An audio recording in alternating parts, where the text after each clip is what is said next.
On June 15, 2012, 26-year-old Madison Blake and 23-year-old Rachel Bennett disappeared during a two-day hike in the Grand Canyon, Arizona.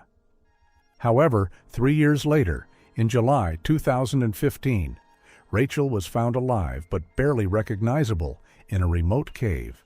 Her skin was covered with a network of cracks, her weight was critically low, and she was clutching a dirty backpack that she refused to give, even to doctors. You will find out where Madison disappeared and what terrible truth was hidden behind the survivor's silence in this story. The events in this story are presented as a narrative interpretation.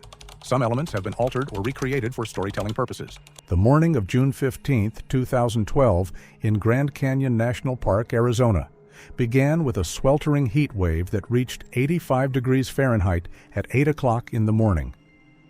It was at this time that a silver Chevy, rented in Phoenix by two friends from California, was spotted in a parking lot near the start of the South Kaibab Trail.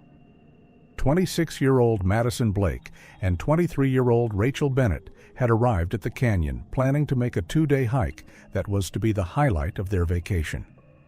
Madison, an energetic marketing agency administrator, was the trip's organizer. According to her colleagues, she had always been meticulous in her planning and passionate about outdoor activities. Her friend Rachel, who had just graduated from college 3 weeks earlier, saw the trip as an opportunity to reset before looking for her first serious job. According to the official timeline compiled later by the Ranger Service, the girls left the car at exactly 8 hours and 45 minutes in the morning. Their signatures were not found in the visitor's log at the trailhead, but this was a typical violation for short-term visitors who did not plan to spend the night in the lower part of the canyon. At 10 o'clock and 15 minutes in the morning, the last photo appeared on Madison's social media page. The girls standing against a sunny slope, smiling, with light backpacks behind them. The landscape behind them made it possible to identify the location. It was a point called OA Point, located about 1 mile from the edge of the cliff. This picture, filled with the cheerfulness and bright light of Arizona, would later become the main symbol of the tragedy that unfolded in the silence of the Red Rocks. There were no reports of accidents in this sector on Saturday and Sunday. The heat rose to 110 degrees Fahrenheit during the day, making any physical activity in open areas dangerous. The alarm didn't start until Monday, June 18th, at 9 o'clock in the morning, when Madison failed to show up for a work meeting. The agency manager recalled during the interview that Madison had never been late without warning, so several consecutive unsuccessful attempts to reach her caused immediate concern. The girls' parents, having received a call from their colleagues, initially hoped that the lack of cell phone service, which is a common problem in the Grand Canyon, was due to a lack of cell phone reception. However, the silence that grew louder and louder eventually turned into panic. At 14 hours and 30 minutes that afternoon, Madison's father contacted the Coconino County Sheriff's Office to report her missing. The first check of the parking lot confirmed the worst fears. The rented Chevy was in the same spot where it had been seen on Friday. The car was locked, and sunglasses, spare water bottles, and a printed map of the national park were visible through the windows. This indicated that the girls had not returned to the car after starting their hike. According to a ranger who participated in the initial inspection, the vehicle looked like it had been abandoned in a hurry, but no signs of forced entry or damage were found. The search operation began on June 16th at 6 in the morning. It involved helicopters circling the canyon's complex terrain for hours and more than 30 volunteers combing the main routes. The Grand Canyon is one of the most difficult areas to search. Numerous crevices, caves, and sudden changes in elevation create areas inaccessible to visual inspection from the air. The rangers, using binoculars and thermal imagers, examined every rock outcropping, hoping to see brightly colored clothing items. However, the canyon remained mute. No signs of a struggle, no abandoned items or fragments of equipment were found on the South Kaibab Trail or on parallel branches. The search team's report on June 20th stated that the search dogs lost the trail within the first mile of the descent, which could have been due to strong winds and extreme temperatures that destroyed scents on rocks. The girls' families were in a state of what was later described as frozen grief. Rachel's mother recalled that the first days were filled with a terrible numbness. Every phone call seemed like a rescue, but every conversation ended with the words, "No new information." The Arizona police, after analyzing the calls, found that the last activity of Madison and Rachel's phones was recorded at 10 o'clock 30 minutes in the morning on June 15th, just after the photo was published. After that, both devices went offline at the same time, which usually indicates that they were in a zone of complete lack of coverage or mechanical damage to the equipment. After 7 days of intensive searching, the National Park Management was forced to admit that there was no real clue.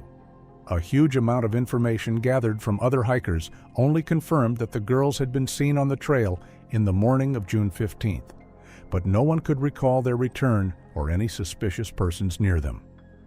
The official investigation was at a standstill. Without material evidence or bodies, the case was classified as a disappearance under unexplained circumstances. However, for the family, this void was unbearable.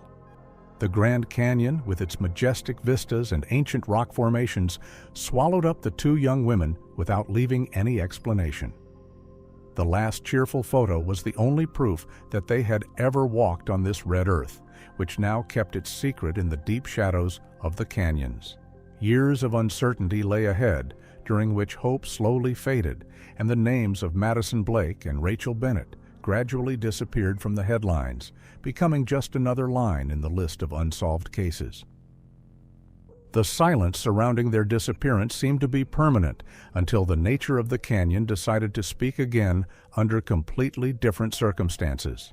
Exactly 3 years have passed since the official search for the Grand Canyon was terminated, and the Madison Blake and Rachel Bennett case files were moved to the Coconino County Sheriff's Department's Archives section.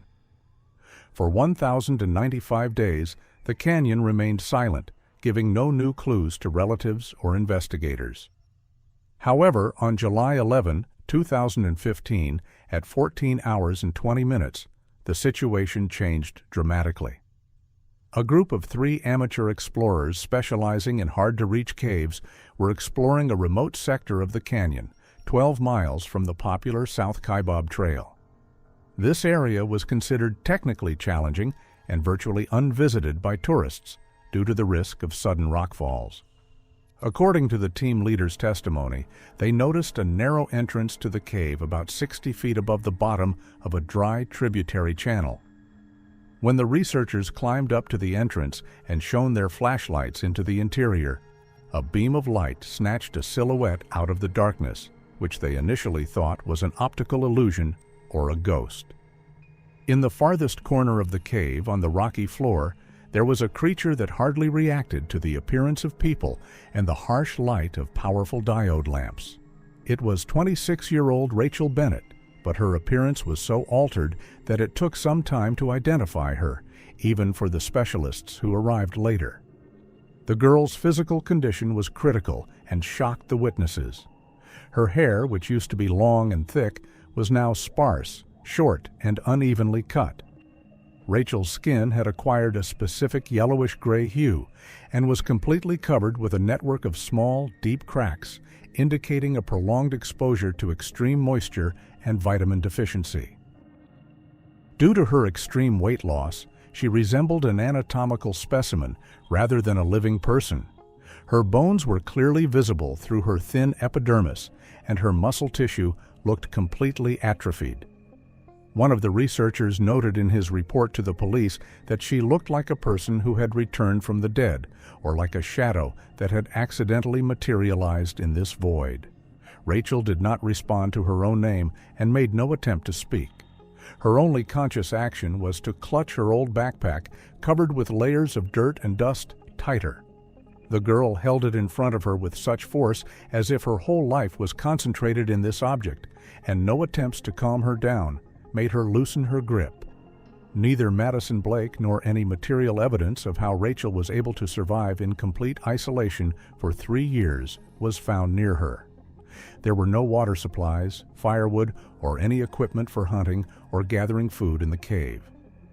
The search team, which arrived at the site at 18 hours 00 minutes after being called in via satellite, immediately began to inspect the surrounding area. Rangers and detectives combed a 2-mile radius around the cave, hoping to find the second missing girl, or at least traces of the camp. The results were nil: no fragments of Madison's clothing, no inscriptions on the rocks, and no markings left behind. Rachel was completely alone within a radius of many miles of the nearest sign of civilization. Her presence in this inaccessible location contradicted any logic of survival, as the path to the cave required significant physical effort, which the girl's exhausted body was not capable of. Rachel's condition did not allow for an initial survey on the spot. She looked through the people with a blank stare, occasionally flinching from the sounds of the helicopter that was called to evacuate her. The doctors who arrived on board the rescue vessel recorded her in a state of catatonic stupor and signs of severe cognitive impairment. When the girl was being lifted into the cradle of the evacuator, she continued to hold her dirty backpack, clutching it to her chest. It was the only thing that connected her to the past, and the only thing she took out of the darkness that had consumed 3 years of her existence. The canyon was once again in the center of attention of the whole country, but now it raised even more questions than in 2012. The discovery in the cave actually destroyed the version that the girls had died immediately after their disappearance.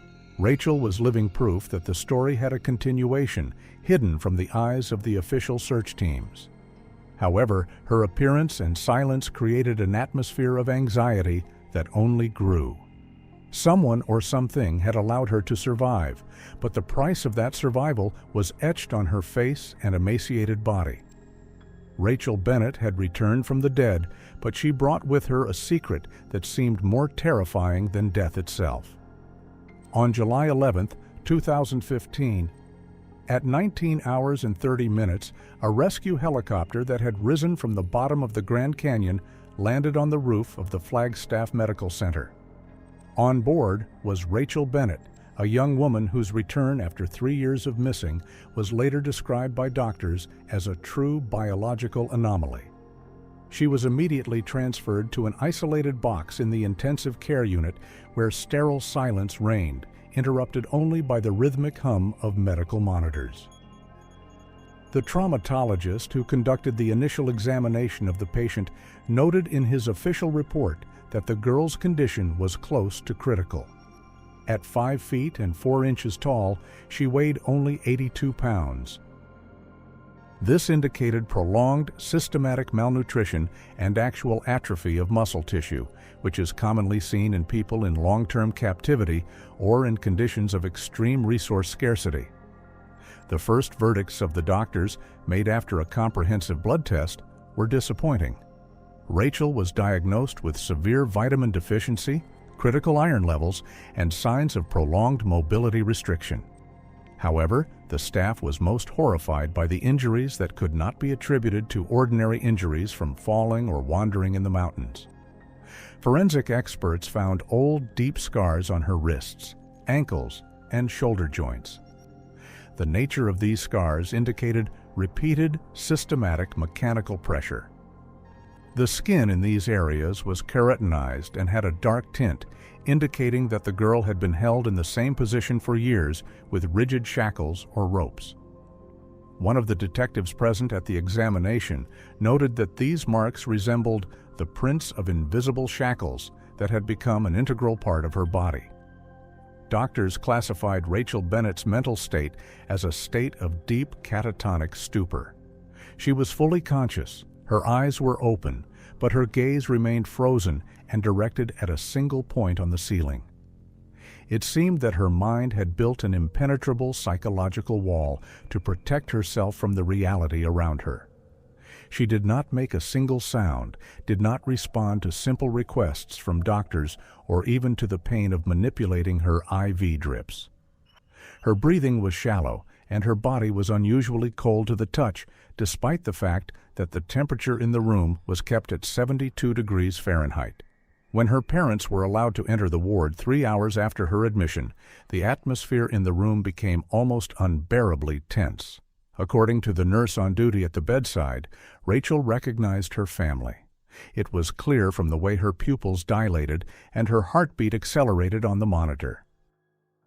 However, when the girl's mother tried to touch her arm and hug her, unable to hold back her tears, Rachel's body instantly went into a violent spasm. It was not a conscious movement. It was a vegetative reaction of an organism that was used to expecting only threats from touch. Her eyes, which had been empty before, showed real animal fear. She did not push her mother away, but she tensed so much that her thin bones seemed ready to break under the pressure of her own muscles. This was the first warning sign. Rachel had returned physically, but her perception of human closeness had been completely destroyed. The moment Madison Blake's parents arrived was even more difficult. For 3 years, they had been living in a state of frozen grief, waiting for any news about their daughter. The news that Rachel was found alive was a flash of hope for them, which quickly turned into mute despair. When Madison's father came to the bedside and asked in a quiet voice, "Rachel, where is our girl? Where is Madison?" The patient reacted nonverbally. She began to cry. It was a silent, convulsive cry, accompanied by trembling of the whole body. Rachel didn't try to speak. She just covered her face with her hands, as if she was trying to hide from the weight of the question. Her silence was heavier than any blatant confession. The Blake family stood in the middle of the sterile room, surrounded by the sounds of medical equipment, realizing that the only person who knew the truth about their daughter was locked inside their own horror. However, the central object of investigation during these hours was not only the girl's condition, but her backpack. During the evacuation, the initial treatment at the hospital, and even while trying to feed her, Rachel never let go of it for a second. It was an old, dirty Osprey backpack that she had been wearing the day she disappeared on June 15, 2012. However, in 3 years, it had become a deformed object covered with layers of unknown red dirt. When the staff tried to move it away for even a moment to change the bedding, Rachel would fall into a state of uncontrollable panic, clutching at the straps with her thin, bird-like fingers. The sheriff's detectives in the hallway noted in their reports that the backpack had become not just a thing for her, but part of her physical survival, a kind of shield. One of the officers suggested that there might be something inside that would explain Madison's disappearance or indicate the location of their 3-year detention. However, the doctors strictly forbade the use of force, as any sudden movement could lead to a complete cardiac arrest of the exhausted girl. Thus, the backpack remained in her arms, a mute, dirty witness to 3 years of suspense that Rachel defended with the last of her broken body. In those first 24 hours in the Flagstaff Hospital, Rachel Bennett never spoke a word. She remained a ghost, breathing, but refusing to return to the civilized world, holding her secret tightly in the arms of an old backpack. Everyone who entered her room felt that the truth was somewhere nearby, behind the layers of dirt on the fabric and the girl's frozen gaze, but the path to this truth promised to be much longer and more frightening than the 3 years of waiting. Dear viewers, before we delve into the details of the search of the cave, I would like to ask you to support the development of our channel. Please subscribe, leave a comment below this video, and be sure to like it. This is extremely important because YouTube's complex algorithms work in such a way that your activity directly helps to promote this video in the recommendations. Thank you to each of you for your support, and now we return to the events of July 2015. On July 12, 2015, 12 hours after Rachel Bennett was taken to the hospital, a team of forensic scientists and detectives from the Coconino County Sheriff's Department returned to the cave. Access to the site remained extremely difficult, with experts having to use climbing equipment to climb 60 feet of steep slope to a narrow entrance that appeared from the outside to be just a dark crack in the rock. The temperature inside the cave, despite the outside heat of 98 degrees Fahrenheit, remained at 62 degrees, creating ideal conditions for preserving any material evidence. A thorough search of the room, which lasted more than 8 hours, revealed a picture that contradicted all previous assumptions of the investigation. In the deepest corner of the cave, behind a large boulder, the forensic experts found a small cache. There, among a layer of dry dust, were empty wrappers from energy bars and packages of freeze-dried food. An analysis of the labeling showed that these products had expired back in October of 2012. These were the exact supplies that Madison Blake and Rachel Bennett had purchased at a camping store in Phoenix before starting their hike. However, the fact that these wrappers were carefully stacked in one place indicated the conscious activity of a person trying to keep at least some order in their primitive life. However, it was the arrangement of the lair that raised the most questions for the detectives. Unlike places where people stayed for a long time, where significant amounts of organic waste, layers of soot from fires or traces of household alterations would have accumulated over 3 years. This cave looked almost sterile. The place to sleep was prepared in a very primitive way, a small layer of dry grass and moss covered with the remains of an old nylon film. The forensic expert noted in his report that the condition of this flooring and the absence of deep dents in the ground indicated that the cave had been used recently, perhaps within the last 2 to 3 weeks. This led to a clear and disturbing conclusion. Rachel Bennett had not been at this point in the canyon during the 3 years she had been missing.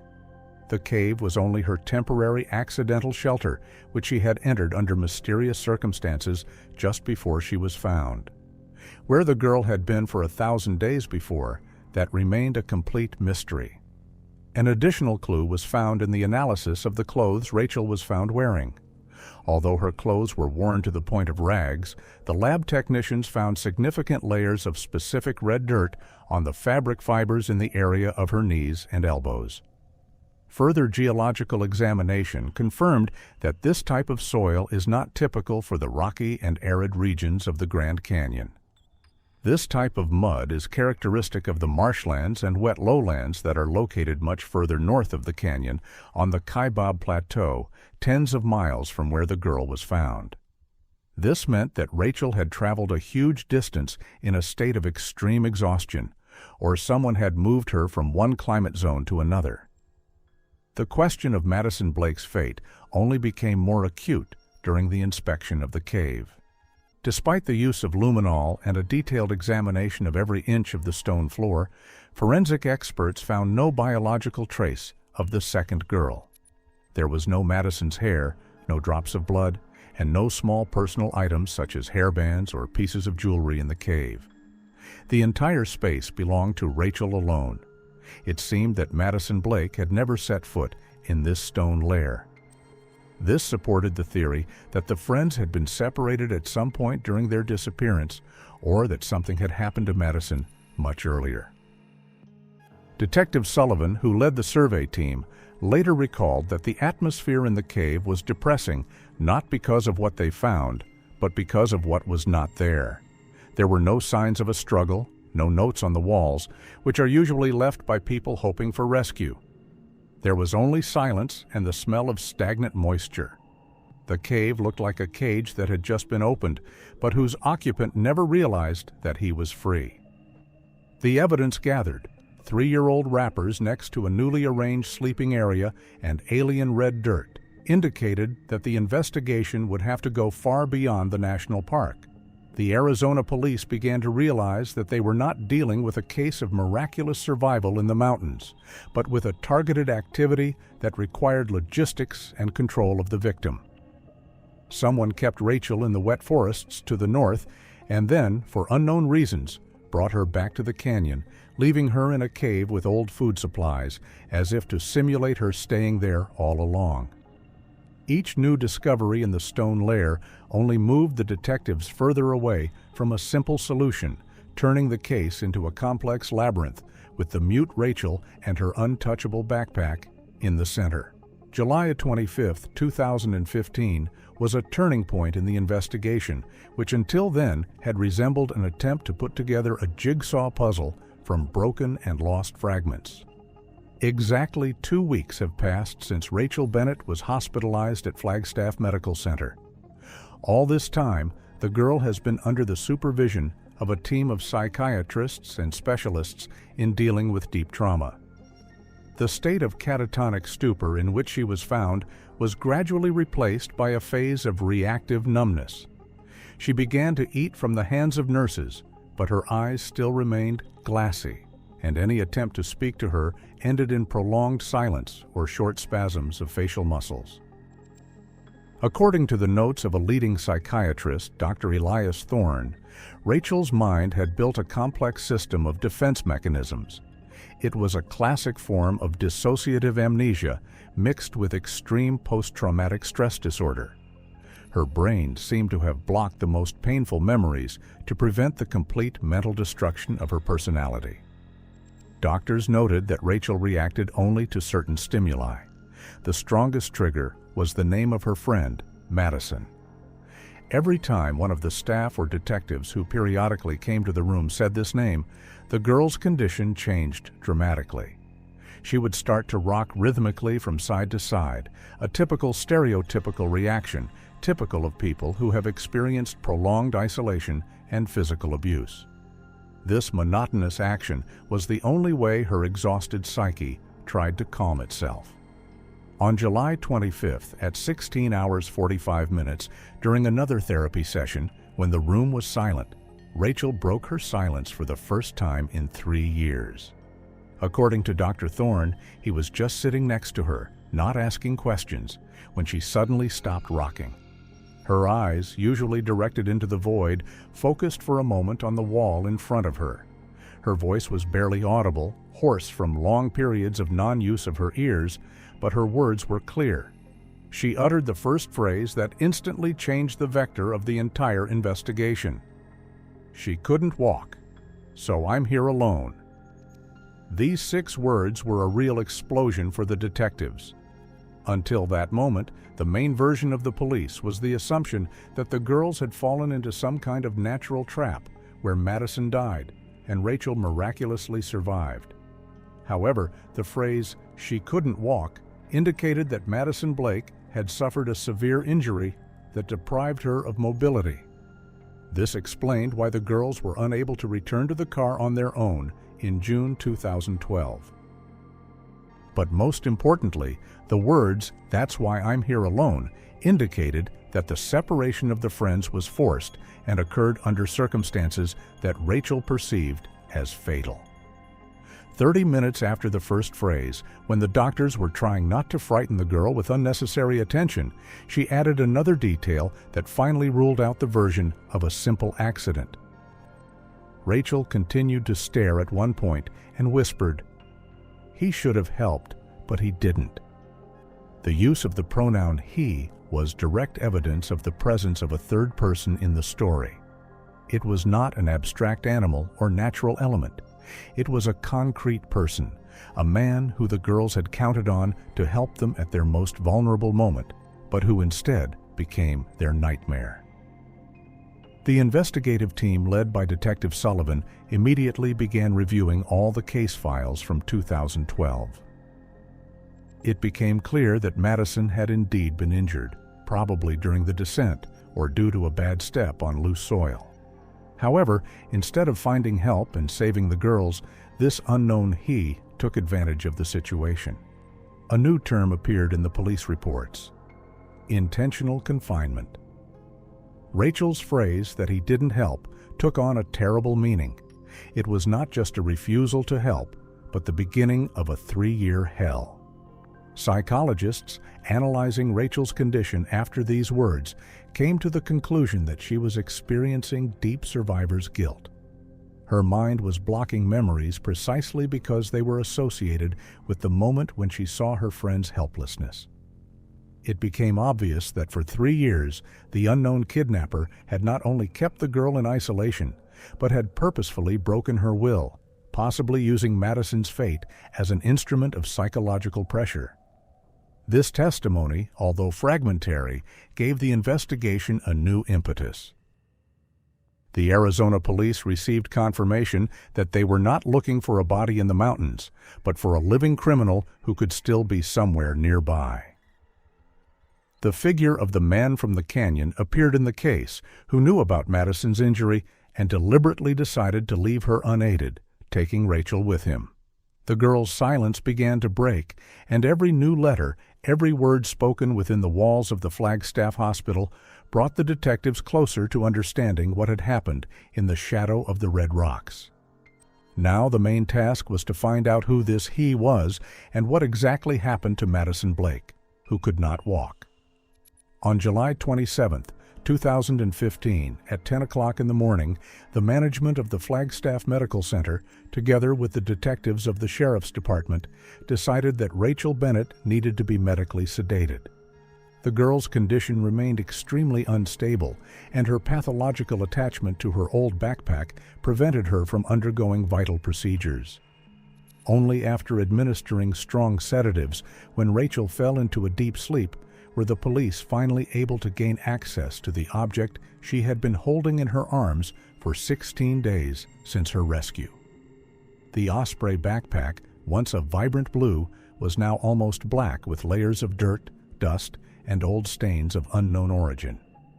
As it was moved to the sterile examination room in the presence of 2 forensic scientists, the room fell silent. According to the search protocol number 48B, the central compartment of the backpack was opened at 11 hours and 15 minutes. What the detectives saw inside finally destroyed the theory that Rachel was simply lost and surviving on her own. In addition to the remains of the girl's personal belongings, which had turned into rags, objects of obviously alien origin were found at the bottom of the backpack. The first discovery was 3 fragments of nylon rope with a total length of about 10 feet. The tactical equipment expert involved in the analysis noted in his conclusion that the ends of the ropes were tied with specific professional knots. These were complex self-tightening loops and stirrup knots, which are commonly used in military or industrial mountaineering to secure heavy loads. However, the wear pattern of the rope indicated otherwise. Microscopic fragments of human epithelium remained on the fibers. It became apparent that these ropes were used as shackles to secure the limbs, and the complexity of the knots ensured that the victim would not be able to free himself. The second, even more disturbing discovery was pieces of specific tactical marking tape. This material, known in narrow circles as photoluminescent tape, has the ability to glow in complete darkness after a short exposure to light. Such tapes are often used by military units during night operations to mark routes in dense forests or complex underground utilities. Fragments were glued to the inside of the backpack and to some of the girl's personal belongings. This indicated that Rachel's movements and her stay in the darkness of the caves or forests were clearly controlled by brutal and sophisticated visual navigation techniques. Detective Sullivan, analyzing the contents, noted that these items clearly could not have belonged to Madison or Rachel. The college student and marketing agency administrator had neither the skills to tie professional military knots nor access to specific tactical equipment. Inside the backpack were also found several empty packages of dry rations used by the U.S. Army, but the serial numbers on them had been carefully erased, indicating an attempt to conceal the source of the food. On July 29, the Arizona State Crime Laboratory completed the analysis of DNA profiles obtained from the surfaces of the ropes and the inner walls of the backpack. The results confirmed the investigators' worst fears. In addition to Rachel's own biological material, the DNA of an unknown man was found on the items. This genetic profile did not match any record in the CODIS database, which meant that the perpetrator had not been prosecuted for serious crimes before, but his invisible presence in the girls' lives for 3 years was now scientifically proven. The forensic report emphasized that the condition of the items found indicated systematic control. The girls were not just kept in captivity. Their lives were organized according to a strict, almost military routine. The use of tactical tape and professional ropes suggested a person with specific training and accustomed to acting in the wild, using methods of suppressing will. The backpack that Rachel so desperately defended was not actually her personal property, but a portable prison that held the tools of her own enslavement. For the Flagstaff police, analyzing the contents of the backpack was a point of no return. It became clear that they were dealing with a professional predator with survival and tactical planning skills. This explained why the large-scale search operations of 2012 did not yield any results. The girls were not just hidden, they were held using methods that allowed them to remain invisible to thermal imagers and search groups. The question of why this man allowed Rachel to keep the backpack with such incriminating evidence remained open. Perhaps he was so sure of his impunity, or it was part of the last, most brutal stage of his game with the victim's psyche. Evidence indicated that Madison Blake, who could not walk, was probably subjected to even harsher methods of fixation.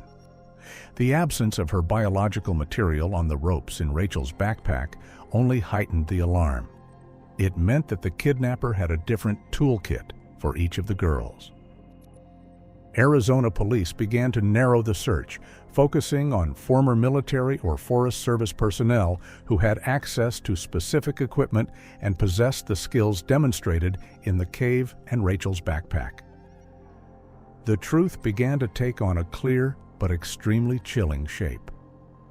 On August 4, 2015, at 6 o'clock in the morning, a joint task force from the Sheriff's Department and the National Park Service began a large-scale inspection of the northern section of the Kaibab Forest. Based on the results of forensic analysis of the red dirt found on Rachel Bennett's clothing and backpack, the search area was narrowed to 30 square miles of marshland located well north of the main Grand Canyon. This area, known for its dense vegetation and limited number of official hiking trails, has been considered one of the most isolated areas in the state for decades. For 10 hours, the search team combed through inaccessible sectors where the ground had the same distinctive rusty red hue caused by high levels of iron oxide. As the detectives moved through the dense shrubbery and fallen pine trunks, they began to lose hope, assuming that the geological examination might have been too wide of a margin of error. However, at 16 hours and 20 minutes, the situation suddenly changed. When the group came to a small clearing 12 miles from the nearest dirt road, a man came out of the woods to meet them. When he saw the armed officers in uniform, he instantly froze. According to Sergeant Miller's report, the man looked shocked and confused, but his posture showed a specific tension characteristic of people with professional combat training. He was wearing sturdy olive-colored tactical clothing that looked neat despite its long use. The man introduced himself as Robert Turner, a 38-year-old former military man. When the detectives asked him about his presence in the middle of nowhere, he said that he had been here recently, about 2 weeks, and had chosen this place for complete solitude and psychological recovery after performing difficult military missions abroad. When Turner was shown the printed photographs of Madison Blake and Rachel Bennett, his reaction was cold and reserved. He studied the pictures carefully and declared that he had never seen these women and had nothing to do with the events of 2012. He claimed that all this time he had been moving around different states, seeking peace from civilization, and had only recently stopped in the Kaibab forests. However, it was this confession of a military background that was the decisive factor for the police. The specific type of intricate knots in the nylon ropes found in Rachel's backpack and the presence of army rations with numbers rubbed off perfectly matched the profile of someone who had access to professional equipment and the relevant skills. Robert Turner was detained for identification and interrogation. However, the main stage of the investigation was the identification procedure. On August 5th, at 10 o'clock in the morning at Flagstaff Medical Center, with the consent of her doctors, Rachel Bennett was prepared to meet with a potential suspect. Due to her unstable condition, it was decided to conduct the lineup through a protective glass in a specially equipped room where she could see Turner while remaining invisible to him. Rachel's reaction was immediate and terrifying. As soon as the man entered the adjacent room and raised his head, the girl fell into a state of acute hysteria. Her body began to shake with violent convulsions, and she slid off the bed onto the floor, trying to hide in the farthest corner. It was not just fright, it was deep, primal terror. After 3 weeks of almost complete mute, Rachel screamed. Her words, captured on audio and witnessed by 3 police officers, became the key evidence. She screamed that it was him, the man who had met them in June 2012 on the South Kaibab Trail. According to Rachel's words, which were later reconstructed during brief periods of clarity, Turner was the man who was supposed to help them. When Madison Blake injured her leg and was unable to continue walking, they met Turner, who looked like an experienced hiker or ranger. The girls turned to him hopefully, believing they had met their savior. However, instead of calling for help or transporting the injured girl to the canyon exit, Turner took advantage of their helplessness. She screamed that instead of rescuing them, he had abused them for years, keeping them in captivity and making every hour of their lives a struggle for survival. Rachel repeated that he had appeared just as Madison was lying on the ground, unable to move, and that this man had been the architect of their 3-year hell. His calm and confident appearance in the forest clearing was just a mask hiding a predator who had deliberately chosen the 2 hikers as his victims at the most difficult moment of their hike. After the identification, Rachel's condition deteriorated again, and doctors were forced to use sedatives. However, for the investigation, the picture became extremely clear. The man in the woods, Robert Turner, was no longer a bystander. He became the main defendant in the case of Rachel Bennett's abduction and 3-year detention. But the main and most painful question remained. Where exactly was Madison Blake, and why hadn't she returned with her friend if Turner had the ability to hold them both? The answer to this question now depended on whether the detectives could break the professional resistance of the detained veteran who continued to remain silent even while handcuffed in the interrogation room. The trial in the case of the state of Arizona versus Robert Turner officially began in March 2016 in the Flagstaff District Court. This case, which for 3 years had been considered a hopeless dead end, now captured the attention of the entire country, making even experienced criminalists shudder.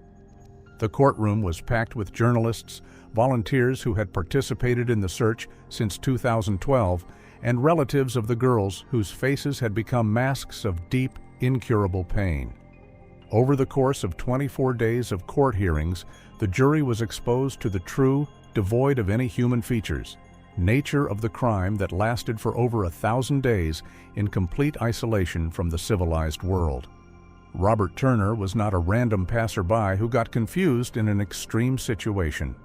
The psychological examination materials presented by Dr. Elias Thorne showed that the defendant suffered from an extremely destructive form of post-traumatic stress disorder, which was superimposed on congenital sociopathy. His professional military experience, instead of becoming a tool of defense, turned in his mind into a tool for the realization of painful fantasies. Psychologists have established that when Turner met Madison Blake and Rachel Bennett on the trail on June 15, 2012, and saw that Madison had broken her leg, the hunter in him instantly awoke. He didn't see accident victims in front of him. He saw the perfect material for his survival experiments. Instead of calling for a rescue helicopter, Turner, using his physical superiority and fake calm, lured the girls to his basement.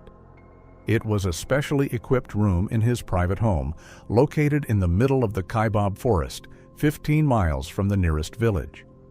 The basement was soundproofed and equipped with a video surveillance system through which Turner watched his captives around the clock. At his trial, he cynically explained his actions as learning to survive under extreme stress. In his distorted perception, the girls ceased to be human beings. They became objects or cadets whose resilience he decided to test in practice. The fate of Madison Blake was the most tragic part of the indictment. She died 2 months after her abduction, in August of 2012. The cause of death was progressive sepsis, caused by an open fracture of the tibia and massive blood loss. During the interrogations, Turner said with a coolness that shocked even the judge that he did not knowingly give Madison any drugs or antibiotics. He simply observed how the young body was trying to fight the infection, making daily notes in his notebook about the stages of decomposition of the tissues of a still living person. When Madison died in agony in front of her friend, Turner carried her body out and buried it in a shallow grave under the roots of an old pine tree near his home, where forensic scientists would find her remains 3 years later. He continued to keep Rachel Bennett in captivity for another 3 years. During this time, he was able to completely break her will, using Madison's fate as the main tool of psychological terror. He demanded unquestioning obedience from her, using methods borrowed from the most brutal military practices of interrogation and identity deposition. Rachel obeyed his every gesture, every look. Turner released her into that remote cave only in July 2015, when he realized that she had become a broken toy. She no longer cried, asked for help, or even tried to escape when the door of her prison remained open. He had lost interest in her because she had ceased to offer the resistance that had so fueled his sadism. On March 28, 2016, Judge Christopher Ellis announced the final sentence: life in a maximum security prison with no chance of parole. When the gavel hit the courtroom, Robert Turner showed no emotion. According to the bailiffs, he looked directly at Madison Blake's parents with a cold, barely noticeable smile that captured his absolute disregard for human life. This story changed all of its participants forever, leaving only ruins. Rachel Bennett has never been able to return to reality. Now she is under round-the-clock supervision in a closed rehabilitation center in California. According to the medical staff, 3 years in Turner's basement have left her mentally scarred beyond repair. Rachel still cannot sleep in a bed. Every night she lies down on the hard, cold floor, curled up. The most terrifying detail of her current life is that she never drinks water on her own. Every time she feels thirsty, she freezes in the middle of the room and waits for hours for one of the medical staff to pay attention to her so that she can whisper for permission to take a sip. She still lives by her captor's rules, even when he is behind bars. Madison Blake's family was finally able to bury their daughter in a closed casket in a small cemetery in their hometown. This brought them legal closure, but not peace of mind. Their home, once filled with Madison's laughter, has now become a silent memorial, where every object reminds them of the 2 months of her inhuman suffering in the kaibab forests. The lives of both families will forever be divided into before and after that fateful June 15th. The Grand Canyon, with its majestic scenery, no longer exists for them. Now it is only a territory where a ghost in military camouflage was waiting for them in the shadow of the red rocks, proving that the most terrible predator in the wild is a man who has lost everything human. The case of Madison and Rachel became a grim reminder that sometimes the silence of the forest hides secrets that are better never to be revealed, and the victory of the law in court does not mean victory over the darkness in the human soul.